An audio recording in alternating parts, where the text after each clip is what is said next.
اللہ تعالیٰ نے جب آدم علیہ السلام کو زمین پہ بھیجا تھا تو اس وقت کوئی کنٹری تھا؟ کوئی بھی کنٹری نہیں تھا. کوئی قوم تھی؟ پٹھان، پنجابی، مہاجر، سرائکی، بلوچ کوئی تھی؟ ان سے کہا پوری زمین کس کی ہے؟ تمہاری. اور یہ سارے انسان جو آپ کی نسل سے پیدا ہوں گے یہ کس کے ہیں؟ میرے ہیں.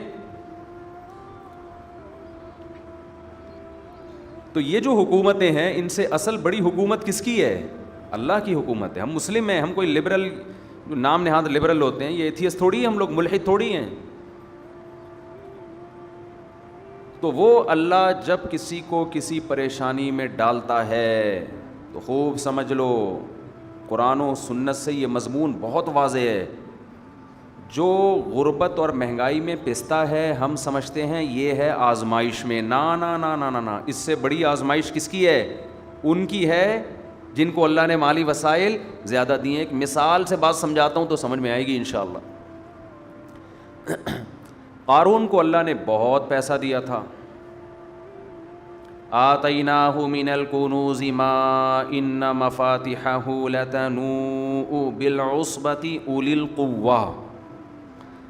خزانوں کی چابیاں ایک بہت بڑی جماعت لے کے چلا کرتی تھی. خزانوں کی کثرت کا اندازہ لگائیں، اتنے ہیرے جواہرات سونے چاندی کے سکے تھے اس کے پاس. پہلے بینک نہیں ہوا کرتے تھے، لوگ اپنے خزانے اپنے گھروں میں تجوریوں میں محفوظ رکھتے تھے. اتنا گولڈ جمع کر لیا تھا کہ خزانوں کی چابیاں لوگوں کے پاس تھیں جو ملازم اس کے ساتھ چلتے تھے.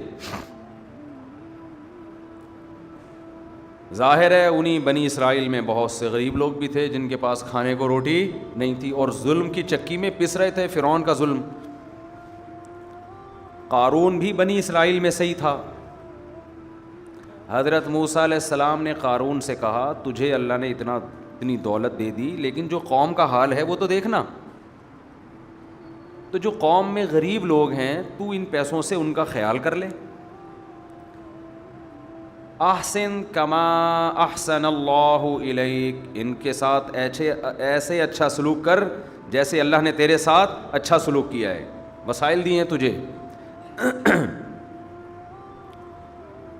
قارون کی کھوپڑی میں یہ بات بولو نہیں. اس نے کہا انما اوتیتہ علی علم عندی، میرے پاس نالج ہے، اسکلز ہیں، میں نے ان اسکلز کی بیس پہ پیسہ کمایا ہے. حالانکہ فرعون تو بنی اسرائیل کے اگینسٹ تھا، اس ریاست میں رہتے ہوئے اتنا کما لیا میں نے. دیکھو فرعون نے قارون نے دلیل کیا دی کہ میرے پاس جو پیسہ ہے یہ میری محنت اور میرے دماغ اور میرے ہنر کا نتیجہ ہے. دلیل یہ دی تھی نا. تو اللہ کی طرف سے حضرت موسیٰ کو جو جواب سکھایا جانا تھا وہ جواب یہ ہونا تھا کہ یہ دلیل غلط ہے، تیرے پاس جو پیسہ ہے وہ تیرے ہنر سے نہیں بلکہ اللہ کی مدد سے. یہ جواب ہونا چاہیے نا، لیکن اللہ نے یہ جواب نہیں دیا. اللہ نے یہ جواب فرعون کو نہیں دیا. جواب کیا دیا ہے؟ اولم یعلم ان اللہ قد اہلک من القرون اہلک من قبلہ من القرون من هو اشد منہ قوہ. جواب یہ دیا گیا کہ یہ نہیں دیکھتا ہے کہ اللہ نے تجھ سے پہلے بڑے بڑے طاقتوروں کو ہلاک کر دیا ہے، تو کس کھیت کی مولی ہے. اللہ نے اس کی دلیل کے جواب میں دلیل نہیں دی، دھمکی دی ہے.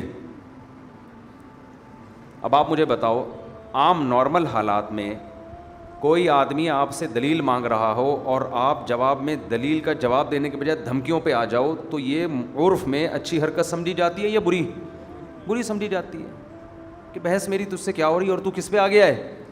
دھمکیاں دینے پہ آ گیا.